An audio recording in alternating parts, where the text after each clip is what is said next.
Ukraine on Air, we welcome you from the heart of the Europe. This is our UA English broadcast. And here, Nick Starkov, good evening. Traditionally, we start our broadcast from the Frontline update provided by the General Staff of the Armed Forces of Ukraine. Now you see it on screen. So, as you see, the death range is already exceeded 17,000, namely 17,500 for those who follow our broadcasts daily. You might know that this figure increases daily by hundreds of lost Russian soldiers. Also, you see the numbers of different various equipment, tanks, over 600 tanks, combat armored vehicles, artillery, multiple rocket launchers, anti-aircraft missile launchers, planes and helicopters, automobiles and other techniques, also including drones and fuel tanks, ships, and special equipment. Today we start from the story of also quite traditional, the operative information from the battleground. Two missiles hit on oil depot fuel in Dnipropetrovsk region. Fragments damaged two fuel tankers. Another missile destroyed a plant on the territory of Novomoskovsk. Shelling continues across Ukraine in all regions. My colleague will follow about this in more details. Russian occupiers continue to attack Kharkiv. The night before, they shelled a residential area and damaged the gas pipeline. The supply of gas was stopped, but the main line is very long and the gas was burning out for a long time. The city was illuminated by the glows of the fire for several hours. Since the beginning of the Russian invasion of Ukraine, more than 1,500 objects have already been destroyed in Kharkiv. Almost 1,300 of them are residential buildings. People have been relocated to kindergartens, schools and subway stations due to heavy damages. What the Russian Federation is now doing to the people of Ukraine is genocide against the Ukrainian people. We, Ukrainians, are a heroic people and we cannot be conquered by any aggressor. Our victory is getting closer every day. The debris of the regional administration, which was destroyed by a missile strike the day before yesterday in Mykolaiv, is still being cleaned up. The death toll has risen to 16. 15 people were found under the debris and one more died in the intensive care. 33 were wounded. Search and rescue operation is ongoing. No one will be alone with this trouble. We will provide all compensation from the state and from us in any case. No matter how it is, we will solve it anyway. And this blow was very hard, not for the building, it doesn't matter anymore. On our people, on our family, everything will be fine, we'll beat them anyway. Our spirit cannot be broken under any conditions. The consequences of a missile strike on industrial enterprise in Lysychansk, which the enemy attacked the day before, are being eliminated today. The storage facility for oil products was on fire there. Also, fires broke out in 9 residential buildings. Due to the shelling of the city from artillery and grats, according to preliminary data, 2 people were killed and 2 children are in serious condition. Attacks on other settlements in the Luhansk region are intensifying. The situation is rather complicated. The most difficult places are Rubizhne, Lysychansk and Popasna. Also Severodonetsk is under constant shelling. All the critical infrastructure has been destroyed and there is practically nothing left to restore. I mean electricity, water or gas. Donetsk region is eliminating the consequences of yesterday's shelling of Marinka. According to the regional military administration, the Russian army used phosphorus shells. Many fires broke out in the city and residential buildings were damaged. Avdiivka, Novokalinova, Ocheretine and Avdiivka were also hit by shelling. That cut them off the electricity supply. Demining operations is underway in Trostenets Sumy region, which was recently liberated from the occupiers. Russian troops had mined many facilities, fields, roadsides and even a cemetery in the town. Unfortunately, one local resident who was walking down the street on the roadside and encountered a tripwire died. Also, the dog saved owner's life running forward and also got caught in a tripwire and was blown up. But this saved our resident's life. And the liberated town of Irpin continues to be shelled by the enemy. There are about 3,500 residents yet. Those who have left will not be allowed to return to the city for at least another month, local authorities say. Critical infrastructure will be resumed only after the halt of attacks and the restoration of town safety. Reported by Roman Smoler, Natalia Voloshina, UATV. Now our next story is dedicated to an eastern Ukrainian city, Avdiivka. Residents of this town are no strangers to war, with houses standing only a few kilometers away of the line of contact, which became a proxy resistance front back in 2014.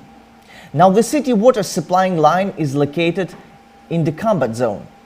My colleague Alena Gramova will tell you on how the residents are dealing with it and what are they hoping for.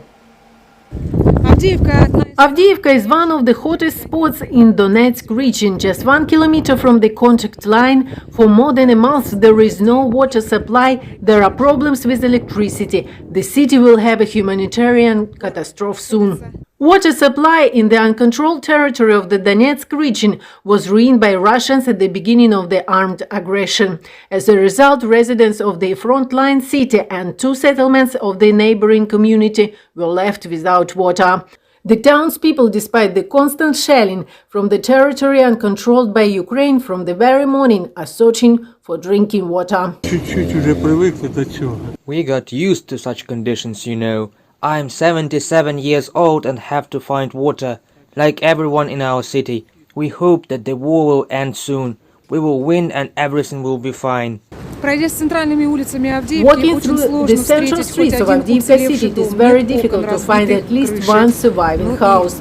No windows, ruined houses. There are the consequences of a direct hit.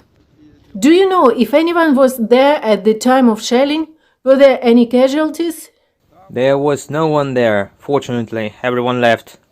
During the month, more than 150 residential buildings were damaged by shelling by the Russian military. There are high-rise buildings and the private sector. Volodymyr is a resident of one of the destroyed apartment buildings. The pensioner says it's dangerous to go outside even during the day.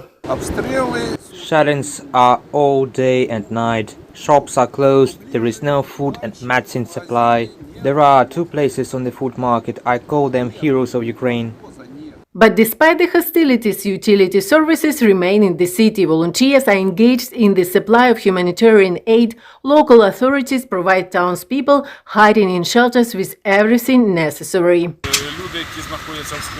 People who are in shelters are provided with everything necessary. We are trying to install generators that give electricity so that the phones are charged. Humanitarian aid is being provided. During the past 2 weeks, 15,000 local residents have been evacuated from Avdiivka. About 10,000 still remain in the city. Reported by Olena Shustova, Olena Hramova, UATV News. We're back to studio and now we are happy to welcome here our first guest. I greet you, Mr. Alexei Izhak, the Head of Department of the National Institute for Strategic Studies. Good evening. Hello. Hello. So the question for you is, we know that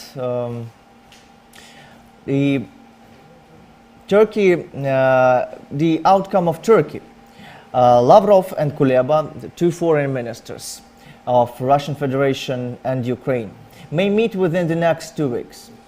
Head of the Ukrainian majority political faction, David Arakhamia, also confirmed that the possible meeting of Presidents Volodymyr Zelenskyy and Vladimir Putin is also being discussed. Do they really need to meet right now? And what will be the topic of their discussion?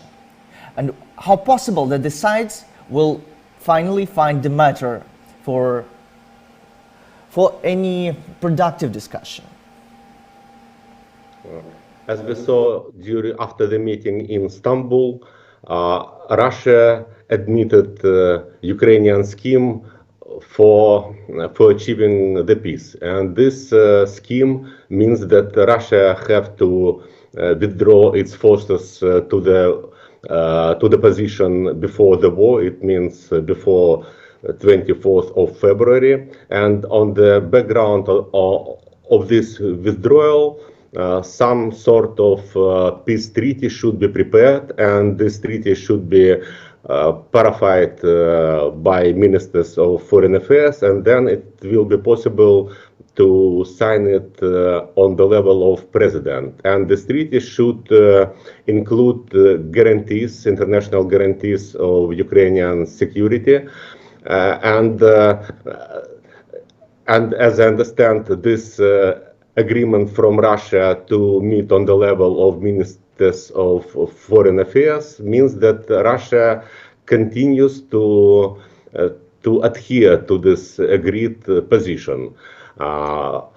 While we had also some sort of messages from Russia that not all in Russia and maybe not even Putin would agree to this scheme of peace. But now we can see that Russia admits the changing of situation under pressure of failures on the battlefield.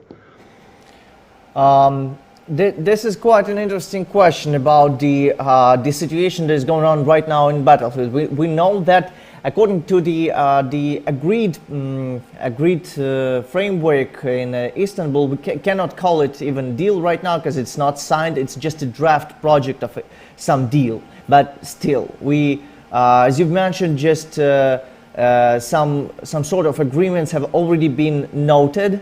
And one of the statements made by Russia is that they are withdrawing their troops. But I just want to show right now for you and for our audience one of the materials.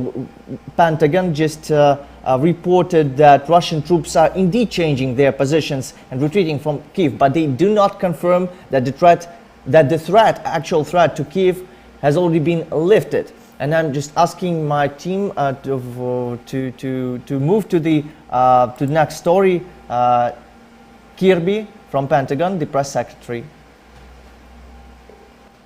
We still assess, as we did yesterday, that Kyiv is still being attacked by bombardment, artillery fire, as well as airstrikes. There's still, as I said yesterday, I mean, there's still a majority of the forces that Mr. Putin put around Kyiv are still there. Now, as I said a couple of days ago, they're largely in defensive positions. We several days ago stopped seeing any advancement on their part. They weren't moving closer to the city. From a ground effort, there was no more advancing on Kyiv, but the airstrikes have not stopped, not at all. So Kyiv, as I said yesterday, is still very much under threat. So you've heard the press secretary of Pentagon. He also said that if they would really wanted to withdraw their troops, they would just leave Ukraine. This is the obvious statement. They just a pair of actions that Russia has already done. What are they signal for? Is it a real negotiation communication, or this is just another hint or another trick by Russia? This is signal, all this regrouping of forces. It's really not withdrawal from Ukraine, but regrouping of forces. It's a signal that Russia cannot achieve goals that were proclaimed by Putin before the war. And now, under pressure of several developments, one of these developments is South Caucasus, from which Russia took forces for fight with Ukraine, and also in Central Asia. And there are threats that the situation there will change badly for Russia, and also Russia has to demonstrate some sort of success by the so-called great victory in the beginning of May to show people of Russia that some goals are achieved. So Russia regrouping its forces, it's real recognition that Russia cannot achieve its goals, but Russia not ready to stop war. Finally, the destiny of this peace will be solved in the battlefield by Ukrainian victory. Only Ukrainian victory can change situation finally and bring this war to the peace. And to achieve this aim of Ukrainian victory, Ukraine still needs more sophisticated and more heavy weapons from our partners to deliver bigger to achieve bigger victory over over Russian forces and to expel them from Ukrainian territory. It's the most reliable way to end this war, to win for Ukraine. Thank you, Mr. Oleksiy, for your meaningful commentary. It was a pleasure to be with you in this studio. We had here Mr. Oleksiy Jacques, the head of department from the National Institute for Strategic Studies. Now we proceed with next news.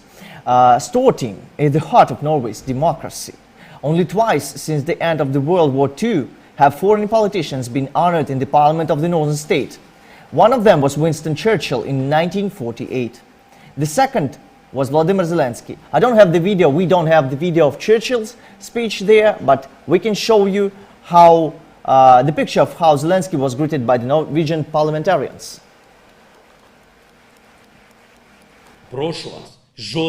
I'm grateful to your government and to the whole of your society for the tangible support you have already given to our state, including for the help with weapons.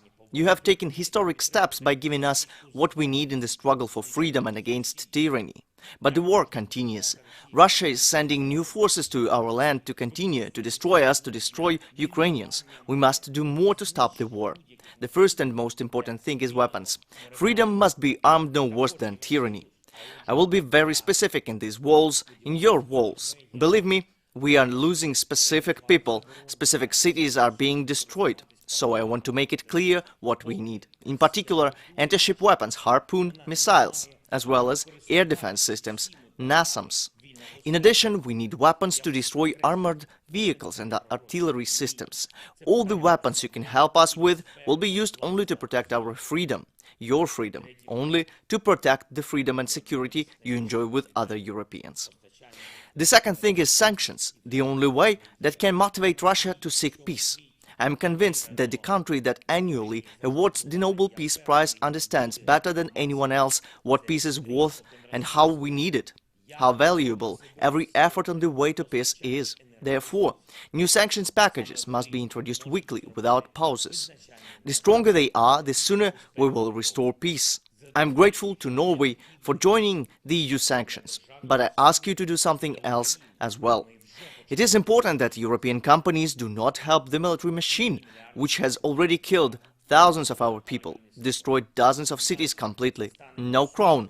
I beg you, no euro of taxes that help Russian aggression.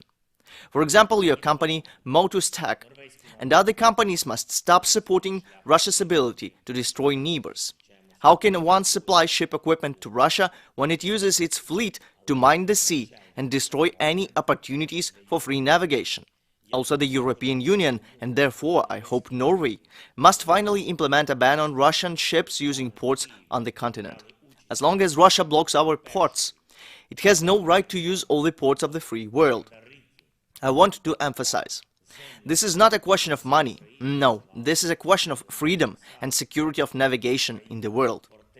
Third, you are one of the most responsible suppliers of energy resources in the world. Confidence of the whole world in Norway has always been, and I am sure we will be, at the highest level. This contrasts sharply with Russia's behavior in energy supplies. It is you who can make a decisive contribution to Europe's energy security by providing the necessary resources for both the European Union and Ukraine.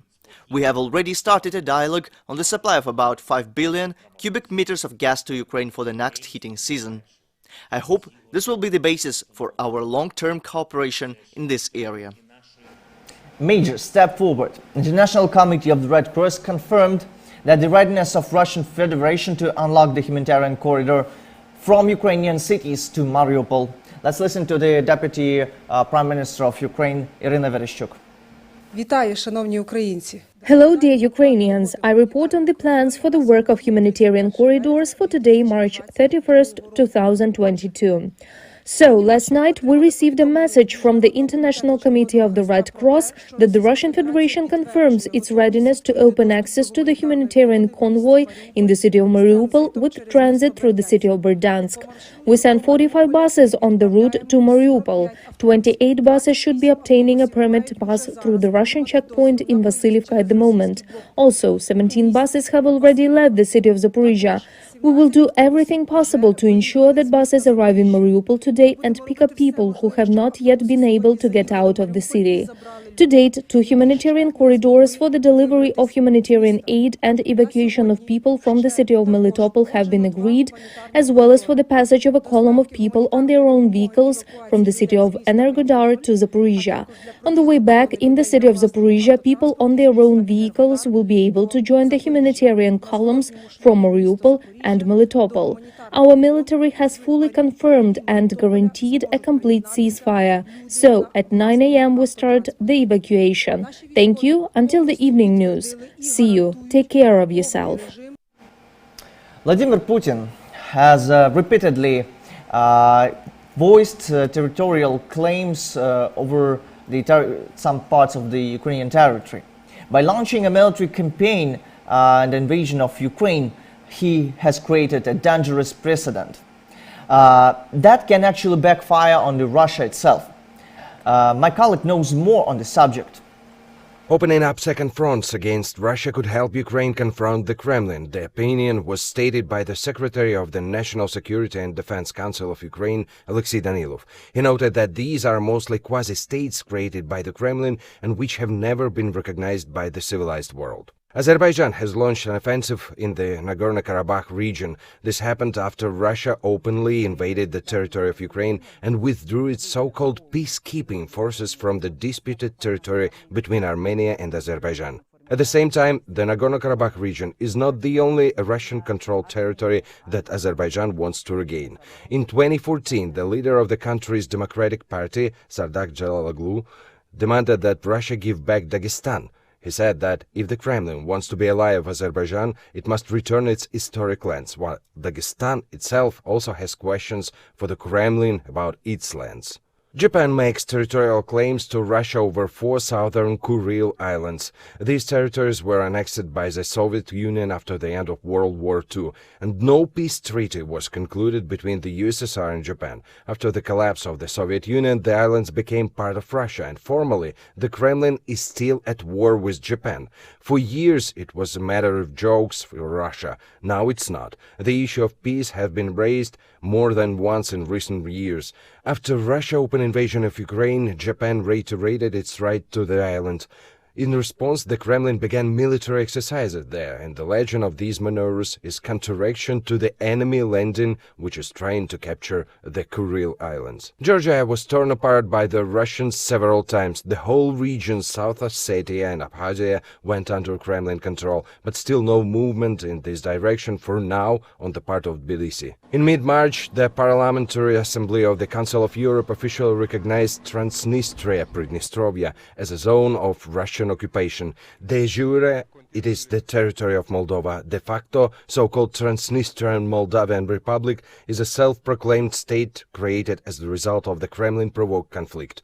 Russia supports the quasi-formation and deploys its troops on its territory. After recognizing the region as a zone of Russian occupation, Moldovan President Maya Sandu said that official Chisinau had always demanded the withdrawal of Russian troops and is ready for a diplomatic solution to the conflict. Latvia and Estonia claim part of Russia Pskov region. These are Pitaliv and Pechora districts. These territories were occupied by the Soviet Union. However, after its collapse, they never returned to the Baltic states. Moreover, one part of the Pskov region is claimed by the allied Kremlin, Belarus. Its self-proclaimed President Lukashenko said in October 2014 that Putin should work hard because part of the Pskov, Smolensk and Bryansk lands once belonged to Belarus. Lithuania declared its rights to what is now Russian Kaliningrad back in 1995 during a round table in Vilnius. It is in the Kaliningrad region that the part of the Baltic Fleet of the Federation is based. This region is exclusive state of Russia in Europe, and Lithuania is not the only one who once complained about it. After the Russian invasion of Ukraine, former commander of the Polish ground forces, Waldemar Skipchak, unofficially said the famous words, "Kaliningrad is a zone of Russian occupation, and Poland should claim its right to the territory." For now, Kaliningrad, or Königsberg, is left without defense. The units of the 18th Guards Division went to attack Kharkiv direction in Ukraine. And now very soon we will be joined here with our next guest. He's just being reached out very soon, and while intermediately I want to present you some other news. The US lawmakers are pushing President Joe Biden administration to do more for Ukraine by giving political support to sanctions against the Russian leadership, banning Russian oil imports, and even they said even that Putin should be investigated for war crimes. Also, on Wednesday, President of the United States, Joe Biden, announced about another package of aid to Ukraine, $500 million, a direct aid regarding the Russian invasion. Also, now I want to propose you for another material about what is going on in Russia after some media has been censored. Total pressure on freedom started in Russia. Over the past month, military censorship has been imposed, making some very well-known and even honored outlets to shut down. What has happened? Look at our next story. The websites of the Russian TV channel Dozhd and one of the oldest in Russia radio stations, Echo Moskvy, were among the few non-Kremlin-controlled media banned in early March. Roskomnadzor, the country's communications regulator, responded to a request from the Prosecutor General's office, which labeled the materials of these media as extremist. That happened because of their truthful coverage of the war in Ukraine. Руководство Российской Федерации не хочет, чтобы внутри страны звучали. The leadership of the Russian Federation does not want, on the one hand, voices against the war to be heard within the country, and on the other hand, information that differs from the official position of the Russian leadership. And the Russian leadership is persistent in calling the attack on Ukraine a special operation. Its supposed purpose is demilitarization and denazification of Ukraine. Any information that does not match the Ministry of Defense's official data is labeled as lie. The website of Meduza outlet was also blocked for publishing this data. The online news outlet is sure that this is a restriction of basic constitutional rights. We left for Riga in 2014 to do journalism, independent journalism. Censorship is forbidden by the Russian constitution, even by the constitution that Putin mutilated. What Roskomnadzor ordered us to do was direct censorship. We are not subject to direct censorship. The independent newspaper Novaya Gazeta also suspended its work this week after receiving 2 warnings from Roskomnadzor. Earlier, its subscribers found notes from postmen about the withdrawal of its circulations by the national postal operator as extremist. Dozens of media were shut down. Many were forced to shut themselves after adoption of the law that persecutes any unwanted comments of the actions of armed forces of the Russian Federation. Any mention of the war in Ukraine is called a fake news and deemed as a criminal action, followed by imprisonment.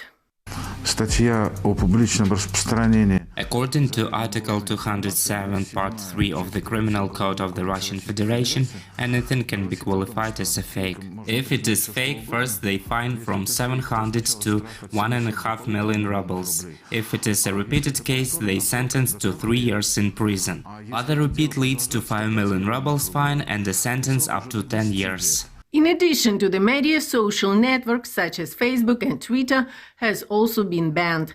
Instagram now loses to the ready-made Russia feed version called Rosgram. a project which has already been started up in pilot mode. It is an attempt to create such a Kremlin-controlled substitute to monitor what is going on there and to set up the information flows in accordance with the Kremlin needs. But even after the closure of popular social networks, not all Russians understand what's the actual purpose of the increase of the censorship over the internet. To keep our country safe, I think that if there is any kind of disorderly things going on, they need to be stopped. Who better to do that than the authorities? Allegedly, they are concerned about the younger generation. Experts have announced how the total censorship and hatred promotion towards all Ukrainian in the information sphere may end. Either Russia's propaganda will transfer emotions to some other topic, will find some other object of hatred. In case of our victory, there will be a period of sobering up. The situation inside the country will be shaken up, and Russia itself will collapse. And for now, the only way to fight against the attack on freedom of speech is the tried and true way. It seems to me that now it is the time when it is necessary for there to be something similar to what in Soviet times was called samizdat, the distribution of information from person to person, from door to door, from neighbor to neighbor. Only this would allow independent information to be spread in a really serious way. Reported by Olena Shustova, Natalia Voloshina, UATV News. Back to studio, and moreover, we are now joined with our distinguished guest. This is the Russian opposition politician and who served as a member of Russian Parliament since 2007 till the 2016, Ilya Ponomaryov. My greetings to you, Ilya. Thanks for having me. Let's go for the first question. We've just seen a report about what happens in Russia with censorship. We've seen the Rosgram, and let's go from this point. We've thought that sanctions should somehow sober up Russian society, business, elites, and authorities. Is it really the case? And what the actual impact of these sanctions to the Russian society? No, sobering up is a good word, but I'm not sure whether it's actually sobering up, but it definitely has its impact and toll on both Russian elites and the population. It's now a big question mark, what are the conclusions? Because some people suggest that they only help to consolidate elites around Mr. Putin. I don't think that such commenters are right. I think that actually a lot of people who represent at least large business, they're kind of headed in the opposite direction, and they are looking for the ways how to escape what's going on. And the best example how those people behave is the example of Roman Abramovich, who was one of the facilitator of the peace talks in Istanbul that happened just recently. So they want to find their way out. They are not yet in the situation when they're ready to fight Vladimir Putin openly, but to express their skepticism, it is definitely the case. What about the ordinary people? Obviously, they do see the rising prices in the stores. They do see the beginning of deficit of some common goods and groceries and goods of everyday use. But it would take a little bit of time before they would start to draw conclusions. Right now, yet they feel that something is wrong, but they've been told that it's all good because we are fighting fascists, and we need to suffer a little bit to defeat this evil of all times. But soon they would start realizing that it's not the case. And you've just mentioned the results of the negotiation process in Istanbul. And talking about the Russian attitude, the attitudes of parts of Russian society towards what's happening, towards that some sort of it's just a project of a deal. It's not a ready deal, but we have no ready agreement right now. But we know already some points, bullet points of the and the prospect of probable future deal. And just looking at the over internet of how ordinary Russians react to this, it turns out that the what happens right now for some of them signals the defeat and really raises even more outrage than against Putin and authorities. Isn't it the case?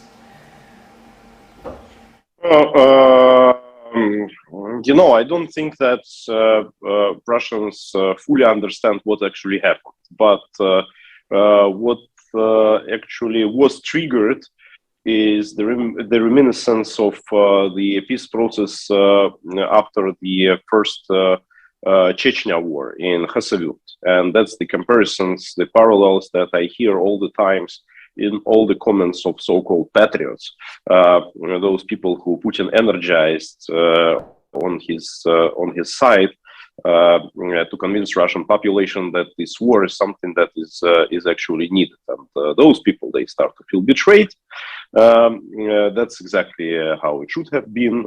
They already felt that way after 2014 and after 2015, but at this time it's even more than that, because a lot of casualties of Russian soldiers, and obviously it's a positive thing that Putin is getting the second front of opposition within Russia against himself, and this time these are more patriotic, so-called as false patriotic, but nevertheless that's how they identify themselves. On the false patriotic side, and that's all good. The more opposition to Mr. Putin, the faster this regime would fall. Talking about the sanctions pressure and all the results. Earlier, either yesterday or a little bit earlier, overnight, the Kremlin press service reported about the telephone call between a Russian president and the Chancellor of Germany, Olaf Scholz.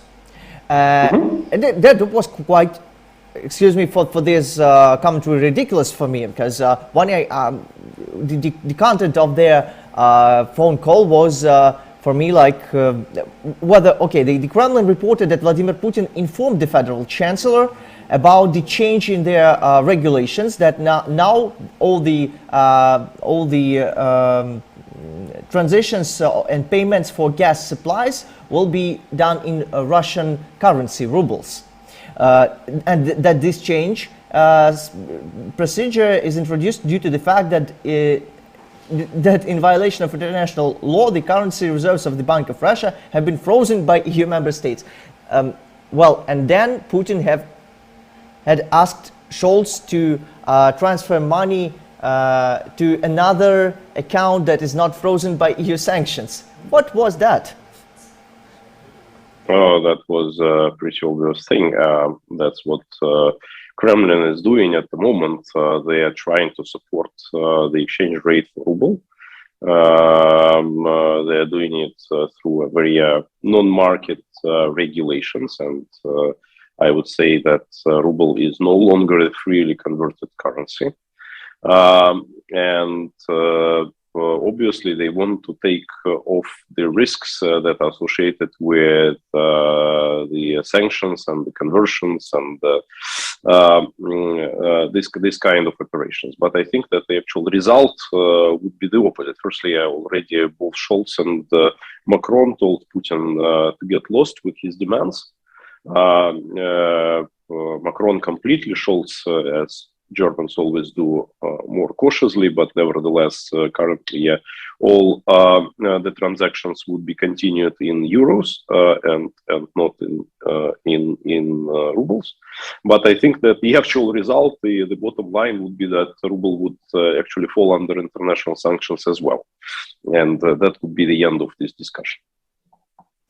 And coming back again to the topic of negotiations, there is a big question to everyone, and not only in this studio, but also to it's a big question that to all sides of the negotiation process, to the societies.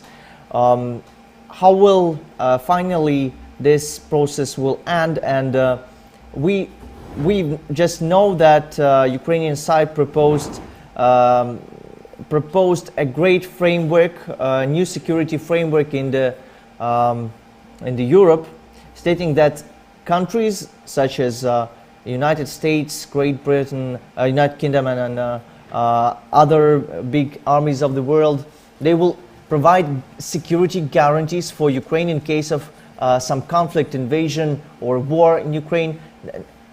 And what we hear from the Russian side, that they are allegedly withdrawing troops from Kiev and Chernihiv directions. Isn't it just direct lie in the course of negotiations? No, allegedly, that's a good word. You know, pretty much accurate. Being in Kiev, I see that, you know, if it is happening, it's happening within the usual rotation of forces. There are no significant decrease. They were standing still for several days already, but nevertheless, shellings and fights at the outskirts of Kiev, they still taking place, you know, both on the western and eastern directions, on Zhytomyr highway and next to Brovary. So we see what actually happens. You know, I wouldn't trust Putin a single word. You know, we know that he was lying all the time in the past, and I don't think why he should change his general attitude this time. Plus, additionally, he needs a certain break. He needs a time to reshuffle, realign his forces. He needs reinforcements. He needs additional reserves. And I think that's exactly what his immediate objective is.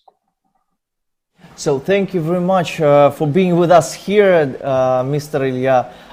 This was an well-known, distinguished guest,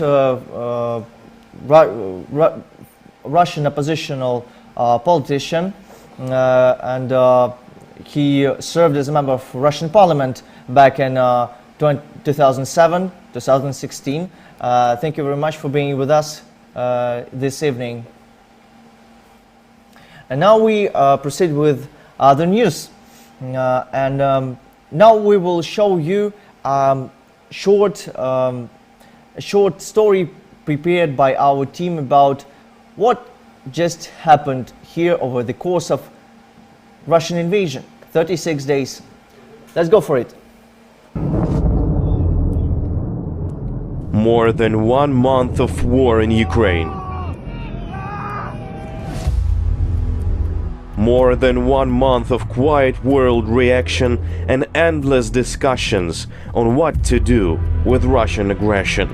The real new reality began on the 24th of February, when the giant savage country attacked Ukraine in the heart of Europe. A new reality is when it's okay to see the war nearby just on air. A new reality is to watch how the horde bombs the whole peaceful cities. To get used to it, Kharkiv, Kyiv, Mariupol, the town of Volnovakha doesn't exist anymore in 21st century. Several hundreds kilometers from the cities where the politicians discuss the sanctions and how to postpone decision-making. The same they will do with their own people. The war in Ukraine identified those who are not able to empathize, who won the elections some time ago, but revealed their really deeply concerned faces today. Red Cross discusses with terrorist state how to save people in a way more comfortable for Kremlin. NATO is trying not to fall apart. People send prayers instead of bullets. The world has been left without heroes. Moreover, the world is left without its common values. No human life value, no territorial integrity, no unity, no safety, anymore. The whole world collapses because the evil of one and cowardness of many. And now we are joined here with our next guest. This is a special UATV channel correspondent in London. My greetings to you, Mr. Vitaly Sizov. Hello. Hello. Have a nice day. I'm glad to see you now in our studio again. You're now right in the middle of, right in the center of one of the greatest of the countries that are among the greatest supporters towards Ukraine. You're in London, and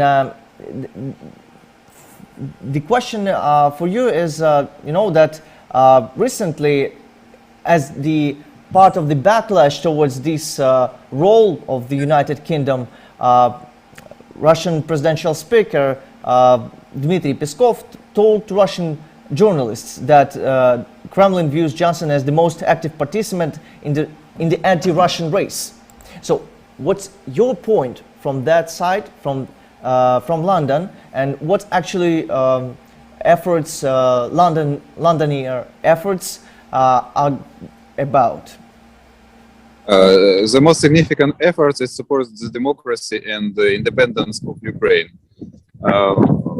Fortunately, I can say that maybe in some terms Mr. Peskov is right, just in terms of the amount of support, not of course in his personal opinion about the goals of United Kingdom.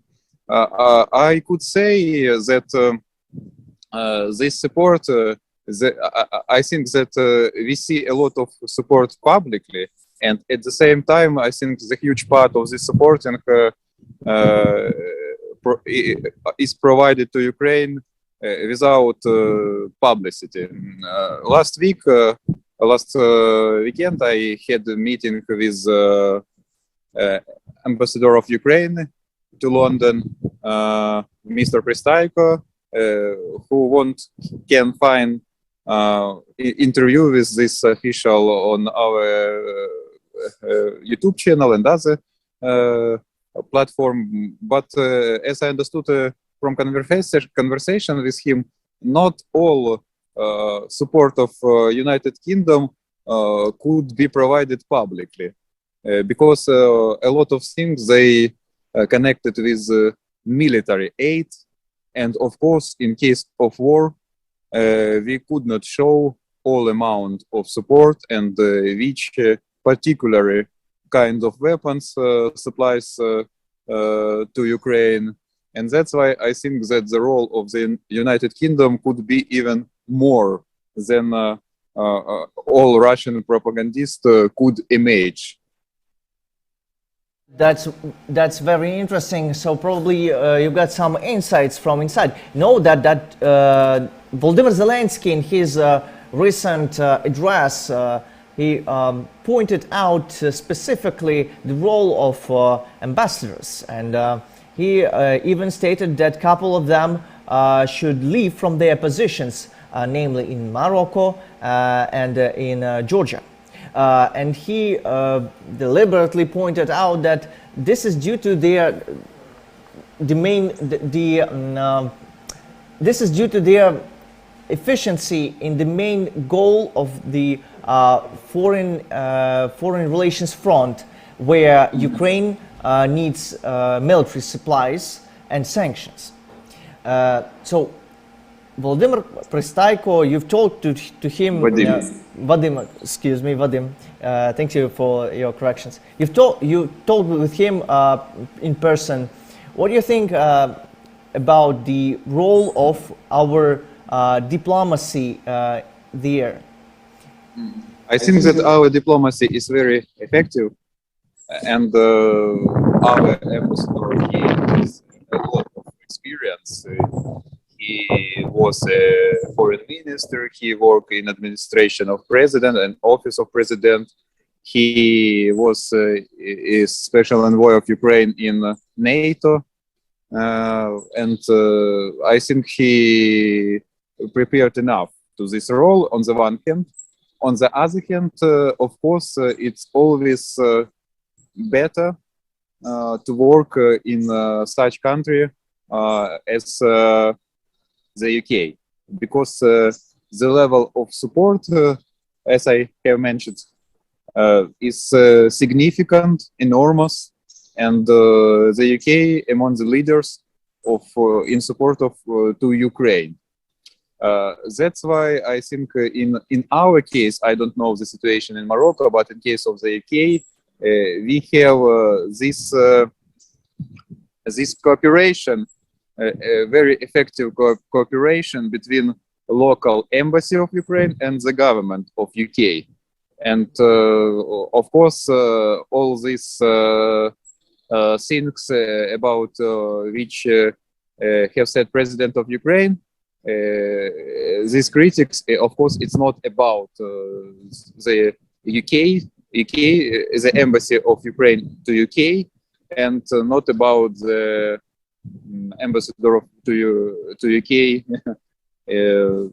Pristaiko. In this case, we see cooperation, we see deep cooperation, we see deep contacts, and as you know, our ambassador, he was even a special guest on the meeting of ruler party of the UK. He was on the special meeting. He was as a special guest there, and at the same time, our embassy tried to support a good relationship with local, not just with authority, but with opposition. And in the UK, we can be sure that all part of power, all part of authorities, opposition authorities, all societies, they support Ukraine. Thank you, Vitaly, for your comprehensive coverage of what's going on there with pro-Ukrainian support in London, and the coverage of diplomatic front.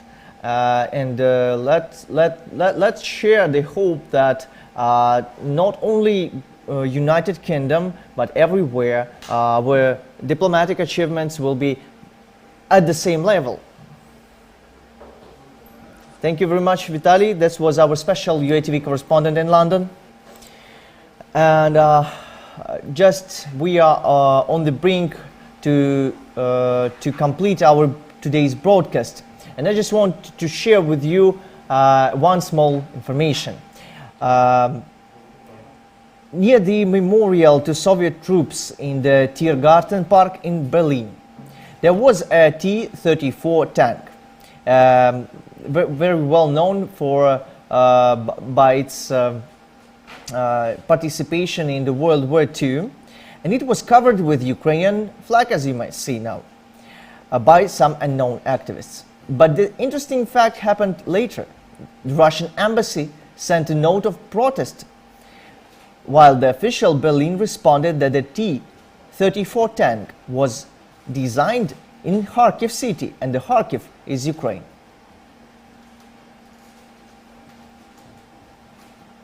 So this is all for us, and with this fluff news, I just wanted to end our broadcast and to say thank you for all who follows us in the social media, who comments, shares, and again, I will see you tomorrow on the same broadcast.